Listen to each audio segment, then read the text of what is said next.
This morning is going to have a little bit of a different feel to it. We have an opportunity to celebrate, to put a lens on what God is doing in and through our strategic partnerships globally. And so you're going to hear from Tim and Joan Cummings directly, but then we've got a couple of videos that kind of highlight the ministry that's going on. We hope that you are encouraged. We hope that you're challenged. And then immediately following the engagement hour after this service, right around noon, 12:15, we're going to have an opportunity for those that might be interested in being part of a short-term team this summer. We've got 2 trips planned, and we'll get to that as we get through this morning. We hope that you experience SBC to be a place that is safe but not completely comfortable, meaning that we want this to be a place where we are able to experience the realities of the struggles of life, where it is safe to ask difficult questions. It's safe to struggle, quite frankly, but that you're not quite comfortable. None of us are quite comfortable because we believe that God is leading, that he loves us too much to leave us where we are. He leaves us where we are, but too much to leave us there, and he is inviting us into something different. And so we want to encourage you towards that end. A couple of quick hitter things. Next Sunday morning is our Horizon Awards as part of our Sunday morning service, where we get a chance to celebrate the local ministry that God's been doing in and through you. And immediately after the engagement hour that morning, we're going to have a chili cook-off, which we would invite you to join in with that. Want to remind you that you can bring the chili or you can bring a dessert. We're going to find a way eventually to get the desserts to be part of that that same competition. We don't have that figured out yet, but we are doing it with the chili, and so there will be prizes. And we are planning to ask Anthony, our new staff member, some really invasive questions that morning. So you do not want to miss that. He signed up for it willingly, sort of. But ask him about the top of his foot and how sore that is, because I was stomping on that to get him to say yes. But otherwise, we're looking forward to a great time together there. And then one of the things that we want to continue to do is invite you to take advantage of opportunities. Some of you have yet to take advantage of the engagement hour on Sunday mornings. There are 3 top-tier adult classes being offered at 11 o'clock. Tim Toonstra dealing with worldview stuff. Our Axis, our 18 to 29-year-old group, led by Mike and Katie, and then Dan Mark is kind of walking through the story of Scripture in the fireside. Would really encourage you to take advantage of that. Great opportunities. And then on Thursdays, I know it's early, but 5:30, guys, you're missing out. Great conversations that are happening at 5:30 on Thursday mornings for our Eye-to-Eye men's group, 5:30 to 6:45. And we'd love to have you join us for that, talking about discipleship, talking about leadership, and talking about how do we reproduce ourselves in the lives of others and in the ministries and the businesses that we lead. And so would invite you to join us for those conversations. And then ladies, at 7 o'clock, there's a study, Living Beyond Your Life, Living Beyond Yourself. And so I would encourage you to take advantage of that. Last Sunday, we had kind of one of those highlight moments for us every year, which is our trunk or treat. I want to have Ben come and share some highlights from that. Just want to take a minute and celebrate trunk or treat, which we did last Sunday. It was awesome. So basically, we used the south parking lot, and we passed out about 1,050 hot dogs, which is about normal. There was a line. Over there was the start of the line to do trick-or-treating, but it went all the way back out past those doors for a while there, like near the foyer. So that was awesome. We created a safe space, good music, hot dogs, hot and cold cider. It was awesome. We were a little bit more intentional this year. We were advertising for our hygiene pantry. So in addition to a bunch of candy that we gave out hygiene products, and we thought, it's going to kind of be silly, like no kids are going to take them. A lot of kids took them. The parents were really happy with us, I don't know, just to kind of promote dental hygiene alongside of like rotting your teeth out. So anyway, we also were able to advertise for our hygiene pantry, which is great. We had a sign up there with the times. And then Tyler, in his tent, he passed out hundreds of New Testaments that look like this. And then Tyler was also taking prayer requests in a coffee can that looks like this, and we had almost 95, a little bit over 90 prayer requests that people filled out on the back of these cards, which we are going to find a way to distribute to get to us as a church so that we can be praying for our community. So if you parked your car and passed out candy, if you helped to set up, tear down, serve hot dogs and refreshments, connect with our community, a very sincere thank you from the bottom of my heart.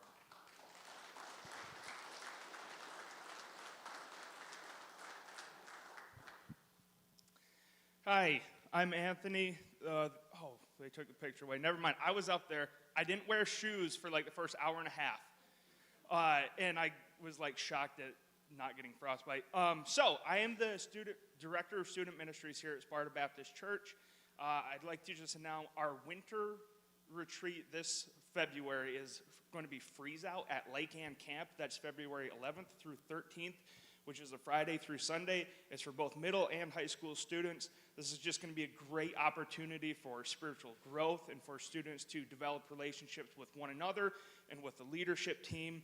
The theme this year is knowing who God is and how he desires to be in a relationship with us. The cost is $139 per student, which some of our students are unable to afford that. So this coming Saturday at 4 p.m., we're doing a rake and run. I still need some people saying, hey, I'd like my lawn raked. We're not charging anything, but we are asking for donations if you can give them, and those will go towards sending as many kids as we can to the winter retreat. After the rake and run, we are doing tacos in 9 Square at the church. So again, winter retreat is in February at Lake Ann Camp. It's going to be an awesome time of spiritual discipline and growth. It's for middle and high schoolers, and we're using the service project this Saturday, the rake and run, to raise some money for that. Also, one more note on the interview thing with me next week. I'm doing like a hot ones challenge, and I'm trying to get it so the last chicken wing that I eat makes me like cry. So it's going to be a mess, but hopefully worth it. Thank you.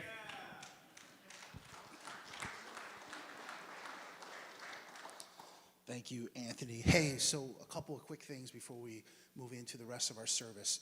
One of the things that got put on hold that we were super excited about and passionate about was our Kids Hope Ministry, which is mentoring in the school system in Sparta. Several of you had volunteered to do that. You were working with a student 1 hour once a week. That was happening. Incredible reports coming out of that. We finally have that up and going again, and several of you have already signed up to do that. If you are interested, there's information in the back at the Welcome Center. Please take advantage of that. You can kind of talk to Ben about it.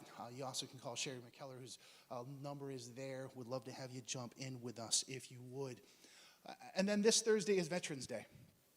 And we're just so grateful. Several of you have either served or have family who has served and in the armed forces. We're so grateful for your investment, your sacrifice, and for the fact that we get to be here celebrating what we are right now so much because of the investment and the sacrifice that you and or your family has made. So thank you so much for that. Would you pray with me, please? Father, we gather this morning recognizing the freedom that we have as a nation, but so much more than recognizing the freedom that we have as your people. As ones who have been called by your name, as ones who have been invited into a compelling story that you're telling. As individuals that get to rest, to have incredible confidence and security. As individuals who get to know who we are in the midst of whatever may be swirling around us. And to have a sticky hope. A hope that helps us to be resilient in the face of whatever is going on. God, may we be those kinds of people.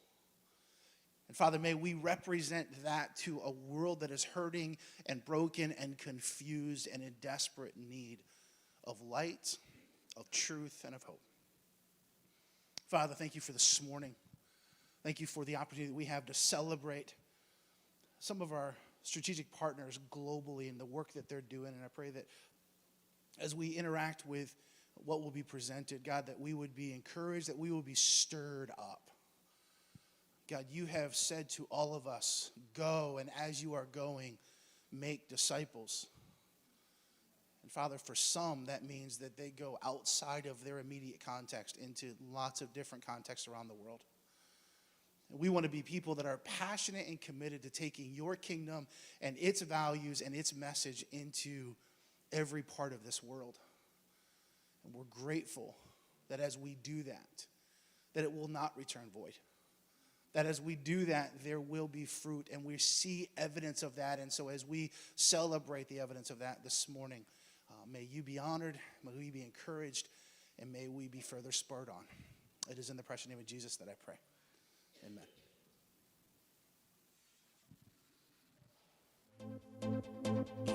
For the nations, I do it for the nations.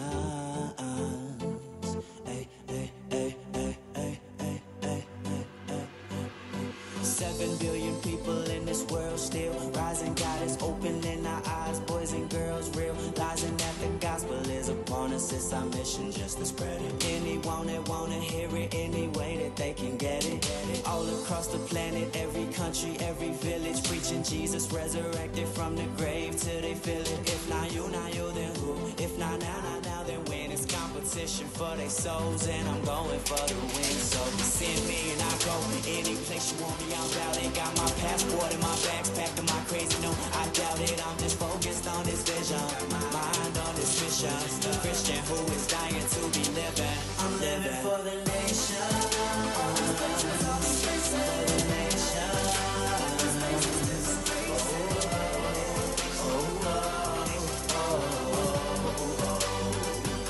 I'm living for the nation. For the nation.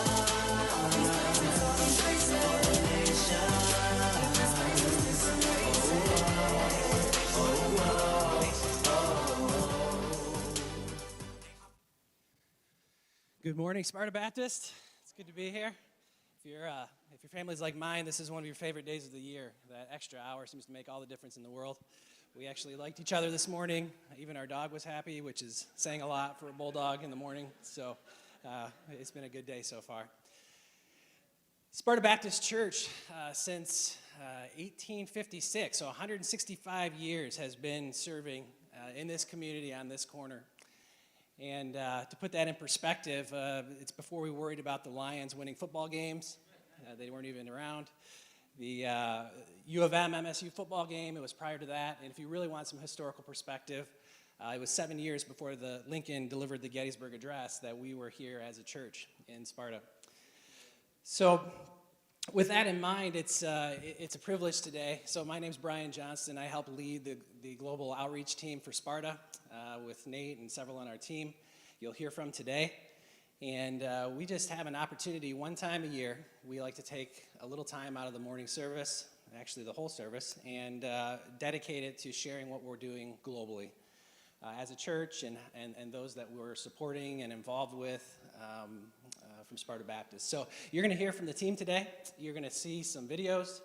You're going to hear from some of our missionaries, and we're going to have a good morning together sharing what God is doing around the world through Sparta Baptist and through the support that we provide those who are boots on the ground. So with that in mind, let's move in. I'm going to just do a quick overview of some of our who we're supporting. So you can roll to the next slide.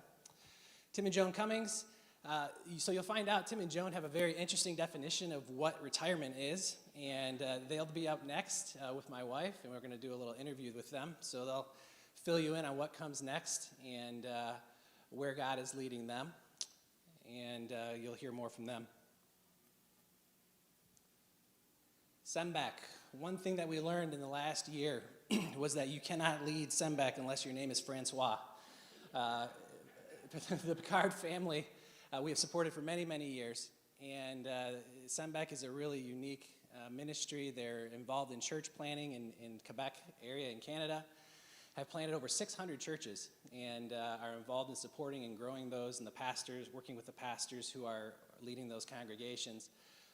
Francois Picard has moved into a different role and had requested that we as Sparta Baptist would support Francois Turcotte, who you see there on the top, and through the past year we've gone through several conversations and interviews and have agreed to do so. So we are moving forward with supporting Sembec and just redirecting our support to a different Francois. Pepe and Rosina Morales are just north of us in Grant, Michigan. They're part of the Spanish American Mission, which is their sending agency. And we have a few partnerships through Spanish American Mission. And we can roll to the next slide. We also support the Friends of Sammy School in Mexico, also under the umbrella of the Spanish American Mission. Sammy School is, works with kids who have special needs. In Mexico, it's a bit different than it is here. They don't have aides that come into the classroom that help with kids who have needs and who need extra help.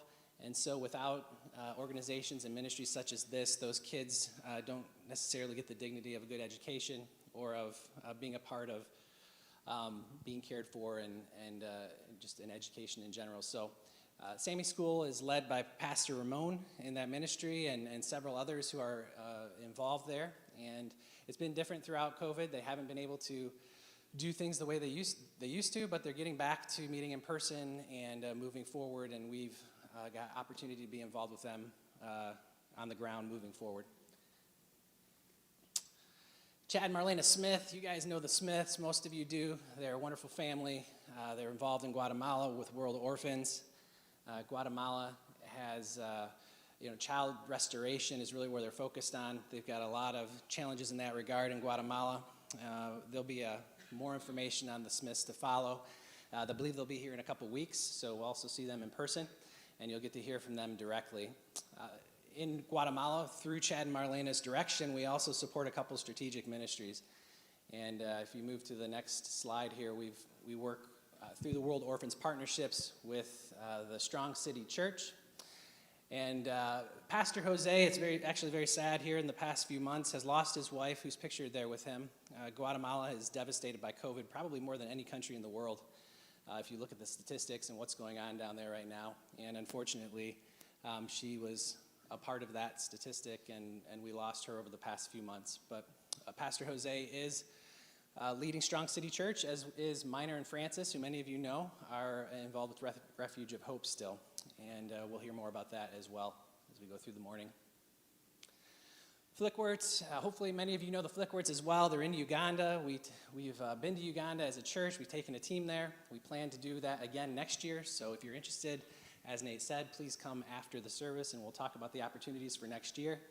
The Flickworts are involved in teaching teachers, and they're involved in working with mentoring students and economic empowerment. A really cool opportunity that we had last year and that GJ is involved in again is really an incubator to teach students over a period of several months what it means to run a business in a Christian manner. And as part of graduation, they provide a project and an application for funds for a microloan. And those loans are typically $500 or less, and it allows them to kickstart a business. And so when we were there last year, we started a couple piggeries with them. I think there's a beekeeping project, there's a barber shop, there's a corner store, a few different things. And those students have terms of repayment, and it's a whole experience they can go through, but it's been a blessing, and there's been some really cool things that have come from that. So Flickworts, you're going to hear more from them through the tidies here in a little bit, and they're doing some great things. And then Marty and Denise Shaw, I've said Marty several times. I've said he's really the Indiana Jones of our missionaries. There isn't a place in the world really where Marty hasn't, it seems like he hasn't been.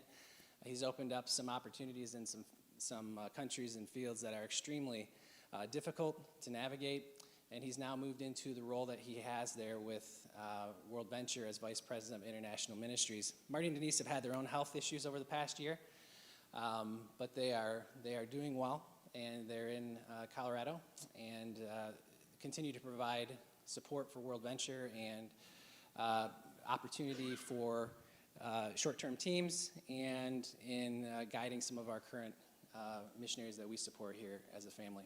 So with that in mind, there are contexts outside of Sparta. The whole reason that we focus on also trying to get teams overseas, not every city has 13 churches within a couple mile radius or has the same context that we have here, and we certainly have our own challenges in Sparta. We love as a church, though, to get people from our congregation overseas. And so you're going to hear about some of those opportunities later today.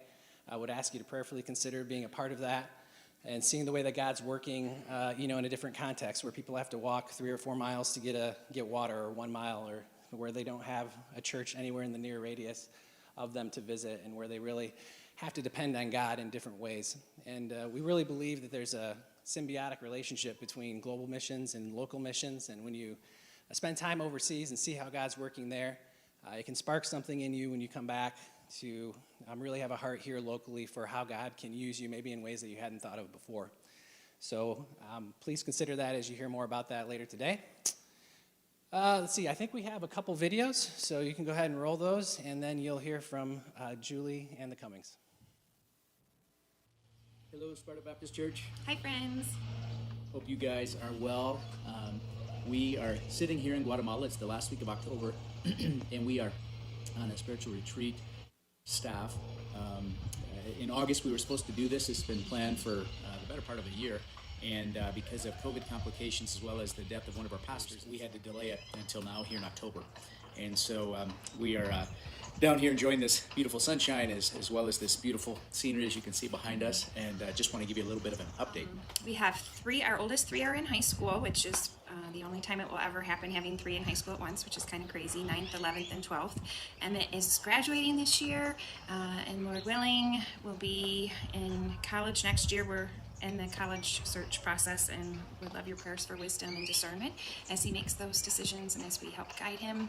And then our 4th, Bella, is in 7th grade, and then our youngest, Sam, is in 3rd grade this year. They're all at Potter's house again this year, and we are very grateful. It's been a really good fit for them, lots of diversity, and just kids with all sorts of different backgrounds and stories, and so it's been a great fit for them and very similar to their missionary school from down here in Guatemala. So. We want to give you a little bit of an update. We continue to minister, serve the local churches, empower local churches. A lot of that's via virtual, so our team is active. We do some face-to-face meetings and trainings. I'd say it's probably a hybrid 50-50. Based on kind of where the COVID reality is. COVID's really had a big impact this year. We've lost 2 pastors and a pastor's wife. As you guys know, Pastor Antonio, your partnership church's wife, passed away in July. It's just been tragic and difficult. We lost another pastor, Pastor Guillermo, in February, and then Audi's dad. It's just been a difficult season for our team. For us, as far as as a family and ministry, it's been an interesting transition. Just not anticipating this and trying to do ministry from afar, while at the same time, thankfully, because of technology, we're able to stay synchronized with our team. They're still not in the office yet. We're all still working virtually from our homes. So that provides a good transition over the last year and a half, 2 years. Well, and so Marlena continues to meet with the ladies, mentoring, discipling. Yeah.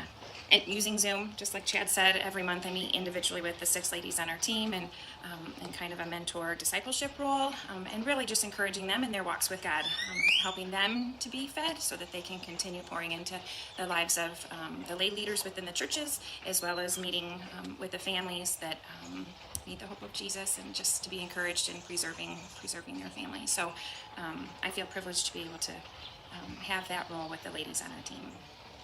And so I'm continuing to lead our team from afar, trying to cast vision, equip leaders, develop them as followers of Jesus, give them the tools that they need as they're out on the front lines. Thankfully we're able to do those roles, raise funds, etc. As long as God allows us. So any last words? Just grateful for your partnership and just the many ways you've encouraged us throughout all of these years. We feel loved by all of you, and even being more local now and running into some of you here and there has been refreshing for us, especially during our transition. So thank you. Thank you for your continual encouragement, generosity, prayers. We feel them for sure, and just grateful even for this time with our team to be renewed and refreshed with them to keep on going. Para seguir adelante is what we say in Spanish. So. And one side note that I remember, I just realized that I didn't share with you. My health is much more stable. Thankfully, the chest pains have subsided. We found some help, even some natural supplements and medicine that's really been helpful. We appreciate your prayers. So thank you so much. Thank you. Hope to see you guys soon. Yes. Bye-bye. Ahora me encuentro ya en las instalaciones de mi casa y les voy a presentar a las más pequeñas de la familia. Ella es Kenzie. Ella es mi hija más pequeña. Ella es Jency. Ella es la hija de Kevin. La hija de Kevin. Y la más pequeñita de casa es Katie. Que de cariño le decimos Kiki. Aquí está mi esposa Francis. Mi hijo Lester. Y Kevin, el panzoncito. Pues mi familia. Este es mi hogar. Aquí es donde nosotros vivimos realmente. No es muy grande, pero es bastante acogedor. Estamos situados al final de la colonia. Prácticamente estamos en el corazón de la comunidad y por eso es que tenemos acceso casi que a todas las familias.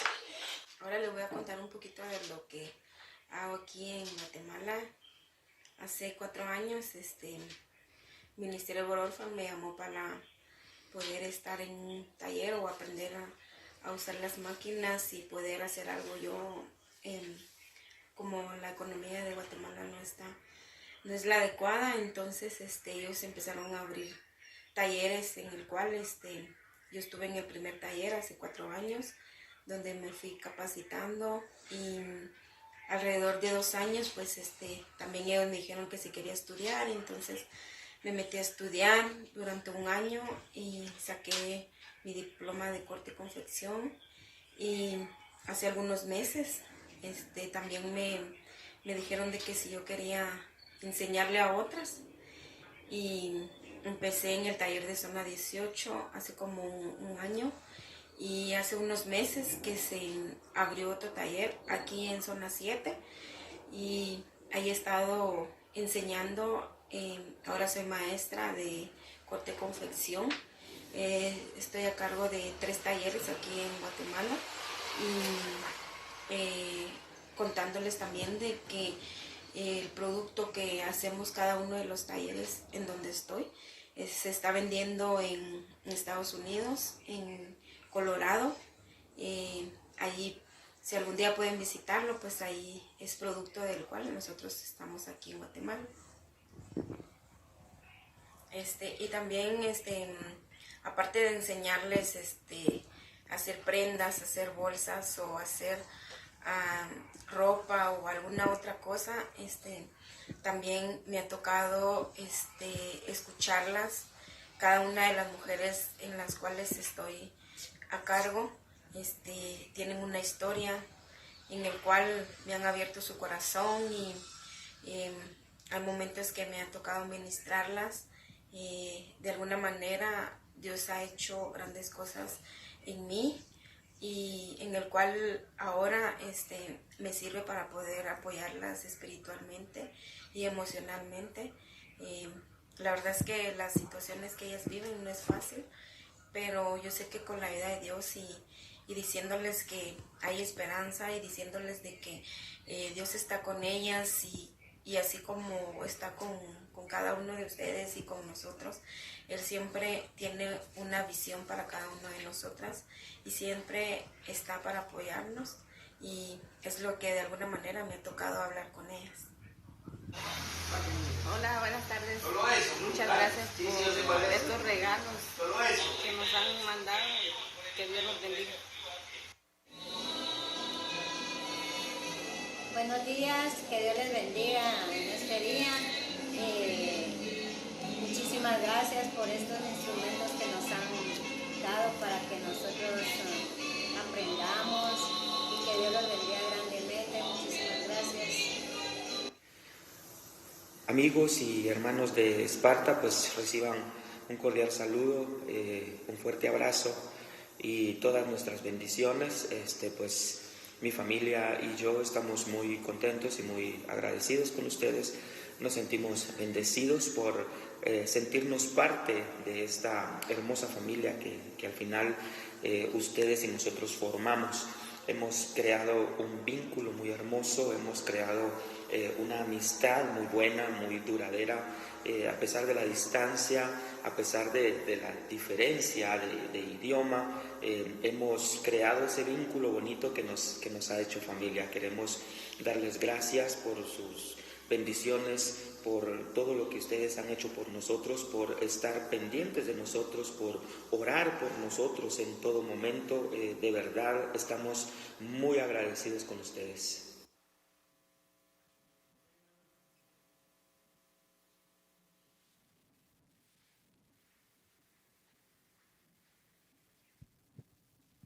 Good morning. My name is Julie Johnston, and I get the opportunity today to interview Tim and Joan.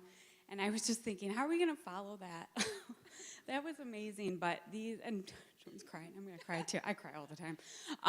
But honestly, we're following it with two amazing people. And if you don't have the opportunity to know these people yet, you need to. Stop, you made me cry. Okay, so Tim and Joan, I'm just going to start. I'm going to give you a little history, and then I'm going to interview them. No, I'm good. Thank you. If I start, it's all over.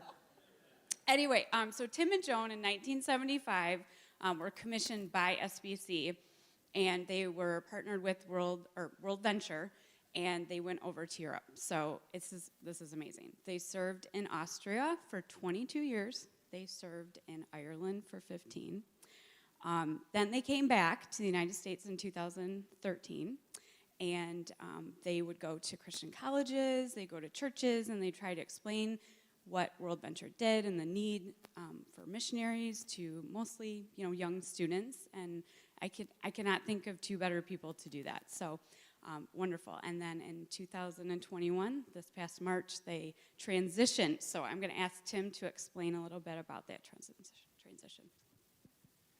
Ascribe to the Lord, O family of nations, strength and glory. We read that earlier this morning, remember? I think my journey in that transition actually began in 1947, and you all remember in sorry, some of you wouldn't remember 1947, but through the years, this is where my journey began, and this is what really positioned me and taught me and trained me for the transition that we're now in. And then joining up with 55% of the brains and 65% of the energy here to my right, after church planning and after then helping to get others out into people training and actually doing the job of helping the nations to ascribe glory and strength to the Lord. In addition to that, what we actually have continued to do is to be rope holders with new missionaries in Asia and in Africa and Europe, and to be South America or Central America, it looks like here soon. But we no longer are putting on the miles to the schools and the churches, and now our role is more of a mentoring one. But we are also meant to have hands and feet, and in this case, mouth, doing some teaching and preaching. And I think Joni was going to explain a little bit about that, though. I mean, I have to ask him the question because I'm interviewing, right? So, Joan, what are your new roles and responsibilities? Let me think about that a bit. Actually, I've thought about that quite a bit. Actually, as global specialist, which is a really fancy name, isn't it? That World Venture has given us a title. We will be going to the fields where we serve for a very long time, Austria and Ireland, a couple times a year for extended period of time to serve the missionaries. And I suppose another name for global specialist would be consultant, mentor, coach, counselor, listener, all those things. Because we've served in those countries, they'll expect us, the missionaries, and they're excited that when we come, we can just hit the ground running. You know, they don't have to explain to us how to use the public transportation and how to shop and how to do all those things. We know pretty much how the culture and the language, German in Austria, and a little different English in Ireland. And so we've already been in contact quite a bit with those two fields. They've invited us to come. They're excited about us coming. They have a long list of things that they think we're capable of doing. Tim will be doing quite some preaching, filling in, and speaking at conference they want him to do, and meeting with church planting pastors in Ireland to talk about what it looks like to be church planters. And then I can picture us meeting, and the World Venture, our mission would like us to do this with the missionaries that are there, just listening to them and praying for them, one-on-one, as couples, because they see us as people who have been there and done that and survived. And so they're going through a lot of the same things that we've gone through, and sometimes, honestly, when they come back to the States, they want to talk to you guys, but they know you don't quite get it. You want to get it, but you don't. But they don't have to explain that to us. They just, we know what it's like to go without crunchy Jif peanut butter. And that's kind of trivial, but after a while you get tired of missing all these things that you used to. And also having your kids go to a national school where they're one of just a handful of believers, or they're seeing their kids leave at age 18, and they will see them just intensely, briefly, a couple times in the next couple of years. And then also living in a country where their brand of Christianity is considered to be a cult, and having to love on these people who really kind of hate you for being there. So that's kind of in a nutshell. Very good. I guess the last and final question would be, what are your current plans for 2022? Any challenges and any prayer requests? We'll just roll that all into the same one. COVID Plan D and COVID Plan E, and then F and maybe G, and those are specific plans. Would be to go to Ireland, probably first, but it could be Austria, and or to Austria first, but it could be Ireland. You know what it's been like. Everything's kind of in a flux, and we were meant to be in Ireland now, actually, but because of COVID and then because of an incident with my eye, we were not able to do that. So we really don't have a date, but it looks like either in January or certainly in February, most likely we will be in Ireland. And then back here in the States, and then in Austria, and then again later on in the year in Ireland and possibly in Austria in the same year again. So 4 to 6 to 7 weeks at a time like that. You can pray for just for us being able to get ready for that, for us being able to nail down the dates and the time, and just for everything to come together on that. I would appreciate personally prayer for my eye, so that when I look at you with my right eye alone, I don't just see a blob. No offense. It's getting better, but it has a ways to go yet. So you had to add something. Oh, I was just going to say, as missionaries, and something that missionaries have all learned, and you probably learned it too, especially during COVID, is to be flexible. And God is in control, and if he wants us to get there, he's going to get us there, and he's going to use us as he wants. All the needs that you need prayer for, pray for us in that way, because those are the exact same things that we need, but that we really do seek strength and power from the Lord, so that we can be a part of giving the nations a picture of how to give glory to him too. This is awesome. Thank you, Tim and Joan, and please, pray for them.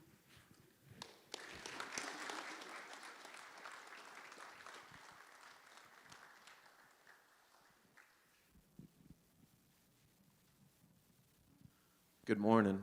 My name's Keith Tidy, and I'm -1 because Kim walked in this morning and got a migraine and is sleeping in the car, probably listening to make sure I do this right, I would guess. So, I'm here today to talk to you about the Flickworts, GJ and Kate.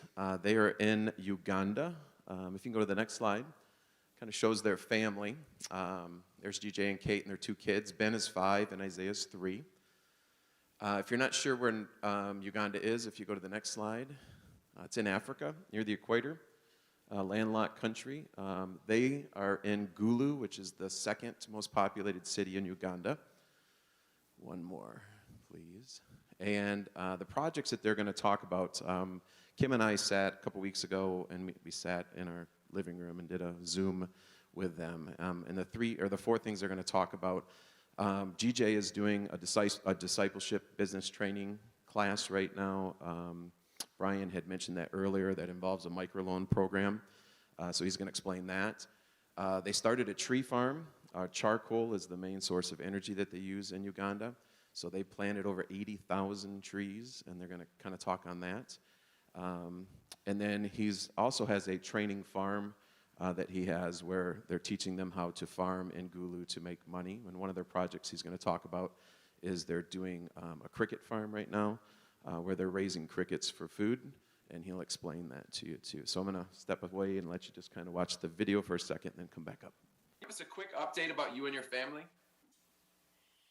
Yeah, so we've been back in Uganda after spending about a year in the U.S. for home assignment last year, and so we've been back in Uganda since February, and we've been really busy with ministry, a lot of exciting things happening.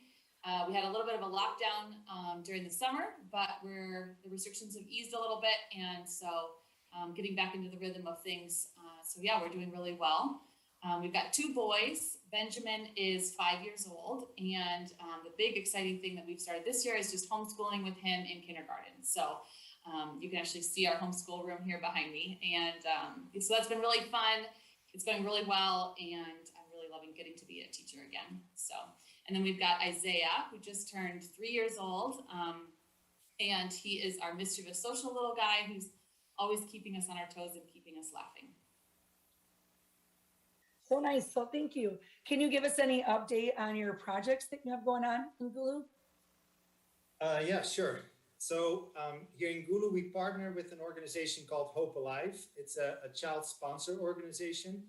And we specifically kind of at this point have 3 major projects going on. Tree planting, a training farm, and then a discipleship and business training group. And I'll give you a quick update on each one of them. So the first one is the tree planting. We have planted over 80,000 trees this year on Hope Alive land.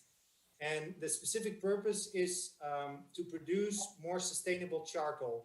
Everybody here in the north, they use charcoal for cooking, but what they do, they just go into the local forest and cut that down and make that into charcoal. And so that leads to massive deforestation.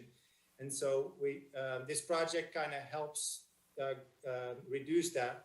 It also provides some jobs for local people and Hope Alive students. And we hope in the future it will provide an income stream for Hope Alive, so we are less dependent on donations from the West. One of the major challenges with that whole project has been to get all the necessary approvals and working with the government to get it all sorted out. We started the project in March, and we're still figuring all of it out. So that has been quite a challenge, but it's moving in the right direction. So we are optimistic that at some point we get that all figured out. The second thing that we started up this year is a training farm. And that's specifically, we're hoping that it will be a resource for Hope Alive families to learn improved agricultural and animal husbandry skills. We've started up a piggery, we have a chicken coop, and we have a cricket house with some other projects coming up soon. And especially the cricket project is a fun project. It's actually for crickets for human consumption. They're very high in protein, they're cheap to raise, and they're much better for the environment versus other sources of meat. So we're really hoping that this will catch on, and it has the potential of reducing malnutrition among children in this area. And It might sound surprising, but they actually taste pretty good. So I've had a chance to, I had an opportunity to try some. And then the third one is a discipleship and business training.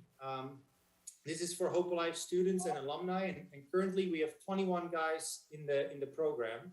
It's my second year of leading this whole group. We start with 3 months of discipleship and specifically focusing on studying the Bible and what God is teaching us how to live out our faith as a man. So with each week, a different topic. So one is like as a father, as a husband, as a community member, as a worker, etc., etc. And that has been really good. Then the next 3 months is a business training. There's a lot of unemployment here in Uganda, and we really try to set up the guys for success and give them the opportunity to be able to successfully start up their own project and generate some income for their families. So at the end of that training, all the participants have the opportunity to apply for a microloan, about $500, and then they can start up their own project. So far, this year has been really good and really encouraging. We've seen God working in the life of all the guys as they are trying to apply the biblical principles in their work and in their family life. They've been really engaged with the material and have shared several personal testimonies of how it has benefited and how they've grown in their faith. So that has been really fun. That's kind of, there's some other stuff going on, but that's kind of the main thing that we're involved in right now. All right, good. The last question is, how can we, the people at Sparta Baptist Church, best support you guys?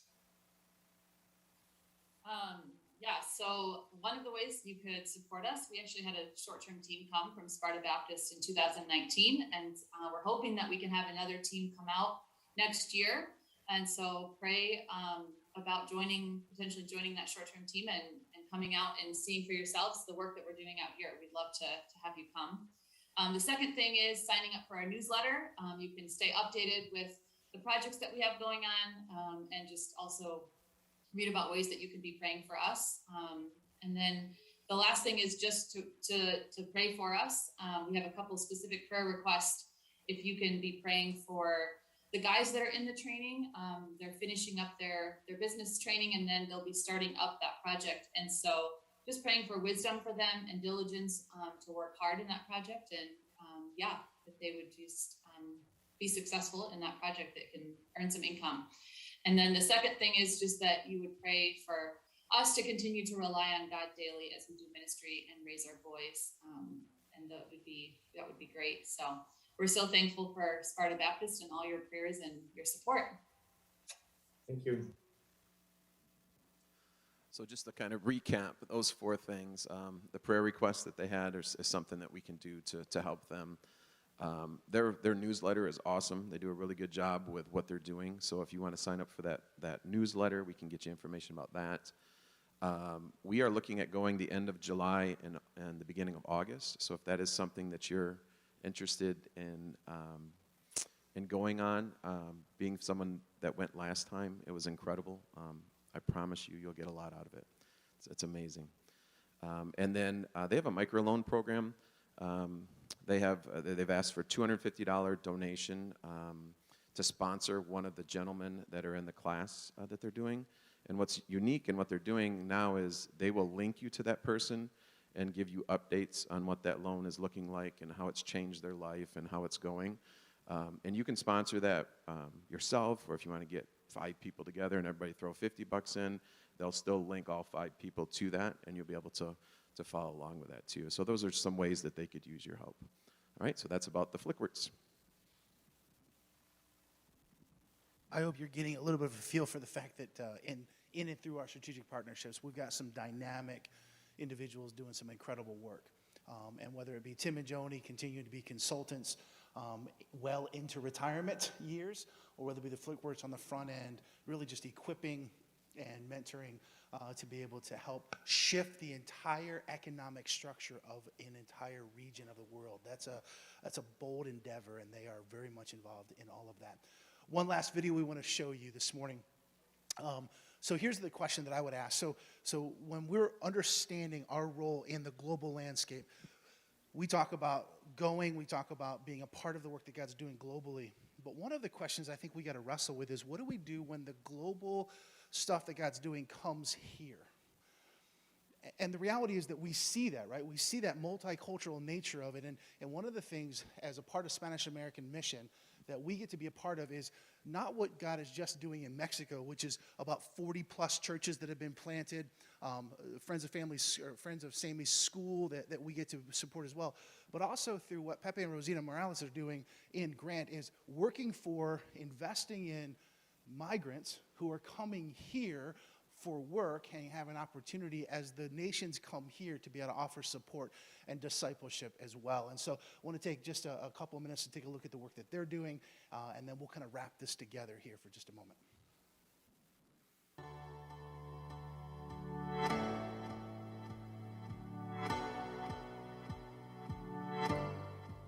One of our focus while visiting camps is to evangelize to the migrant workers, offer them a church where they can come fellowship with others, and encourage them to grow their relationship with the Lord.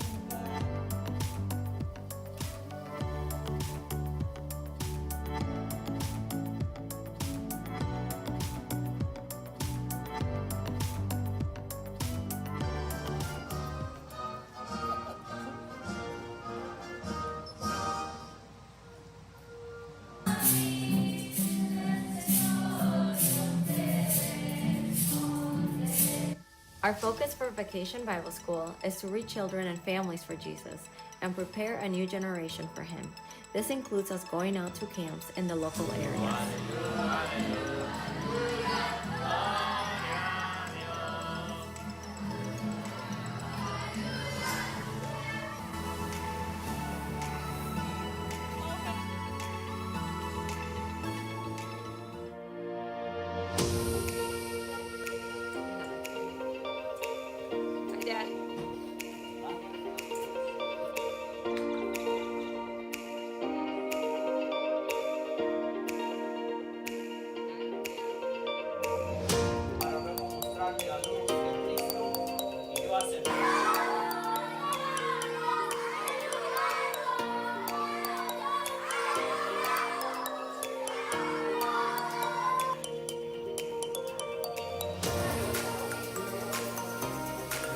All the pastors getting their box full of Bibles and tracts to pass out to people.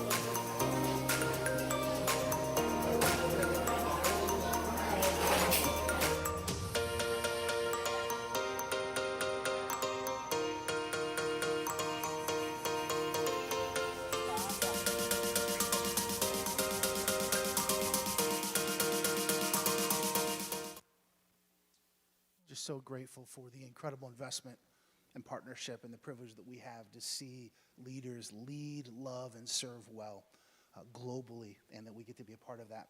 So here's my question for this morning. What kind of a church is SBC? You've been asked this question, like, what kind of a church do you go to? And I think some of us struggle to figure out how to answer that question. Maybe better served, why do you go to that church in the first place? But what kind of a church do you go to? What kind of a church is SBC? And if you were to ask me that question, I want to aspire to the ideal. So I want to say, SBC is an incredibly generous church, a radically generous church. That SBC is a loving church. Again, we say often that we want to love you where you are because we believe that that's what God does, but also to love you too much to leave you there. To invite you, to call you into something, because transformation is the evidence and the opportunity of every believer. And so we want to kind of highlight, what does it mean to love well? In fact, we say that we want to be a multi-generational community of faith that's known for loving relationships and changed lives.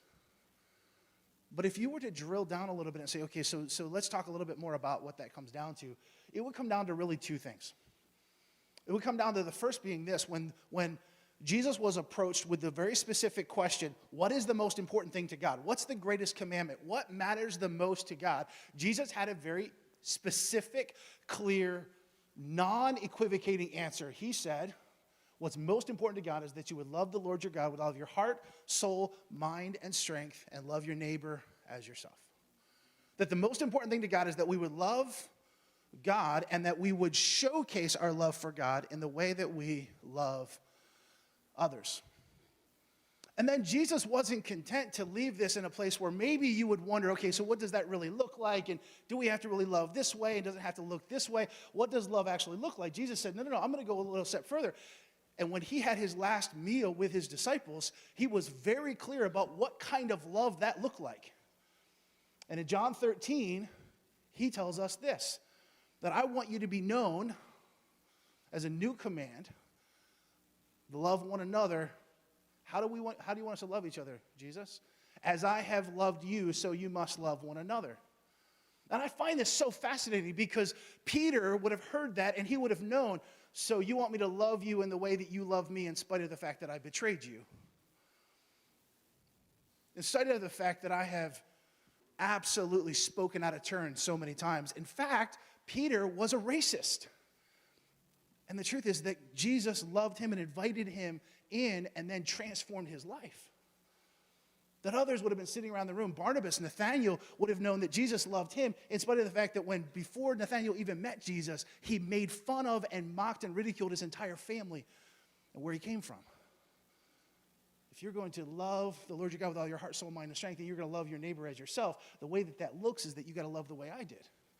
As I have loved you, so you must love one another. By this, not by you attending religious services, not by your religious activities, not by your political positions, but by the love for one another. By this, everyone will know that you are my disciples if you love one another. We call this whole thing the Great Commandment. The Great Commandment is that we would love the Lord our God and that we would love others as ourselves. So if you're going to ask me what kind of a church SBC is, we want to be a Great Commandment church. And then it goes one step further. We don't want to just be a Great Commandment church. We also then want to be what? A Great Commission church. Because when Jesus had risen from the dead and he met the disciples on that hill and was preparing them for him leaving, what did he say in Matthew 28? I can read it from here. I'm getting old, my goodness. Okay, here we go. Then Jesus came to them and said, all authority in heaven and on earth has been given to you. Therefore, go and make disciples of all nations.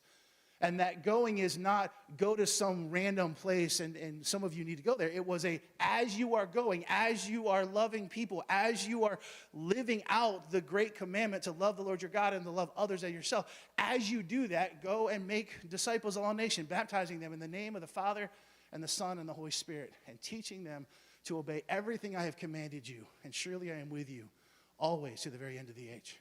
And I've often thought about the Great Commission as being, man, what an incredible commission that was given to that group of people, and what an overwhelming thing that they had to think about. What does it actually mean that we're going to go and make disciples of all nations? Then I was doing some research one time and I realized, wow, this is interesting. Take a look at this chart for me if you would. That chart shows population growth. Since essentially 0 or maybe 1 or 2 BC, somewhere in the beginning of this whole conversation of when Jesus came, to 2025 or 2500 AD. And what you can kind of see is you see that red line? That red line kind of shows what the population was. Do you know that back when Jesus gave the Great Commission to go into all nations and disciple them and make disciples of all nations, that there was somewhere between 300 and 500 million people in the world? And that by 2025, 2030, it's estimated there will be about 9 billion people in the world. Which means when Jesus gave this commission to the disciples the first time, there was only 300 to 500 million people in the world. And now he says the same thing to us, and there's going to be 9 billion people in the world over the next 10 years. So whatever the incredible responsibility that he placed on the disciples back then, what an incredible calling and responsibility he has placed on us now. Now, thankfully, we've got stuff like, I don't know, technology that you actually get to see and hear, and we get to be a part of that, and we're seeing God leverage that to make disciples of all nations. But at the end of the day, we want to be people that take seriously the responsibility that if we're going to be about the business of making disciples of all nations, we got to recognize that population growth, it's a good thing, but it's also a sobering thing. And we've got opportunities that abound in ways that was never available when this commission was first given. So what kind of a church is SBC? We want to be a Great Commandment church. We want to be a Great Commission church, and we want to take both of them incredibly seriously. And so this is kind of the summary statement I want to put on this. What kind of a church is SBC? SBC is the kind of church that desires to be known for how we love. In fact, the image that we talk about when it comes to our elements is that we want to talk about unreturned love, meaning that we want to love people in a way that is so radical because we know that there are some that cannot love us and will not love us in return, and we want to love them anyway. That we want to be a church that's known for how radical and reckless our love is. Again, because we have a God who loves us recklessly too.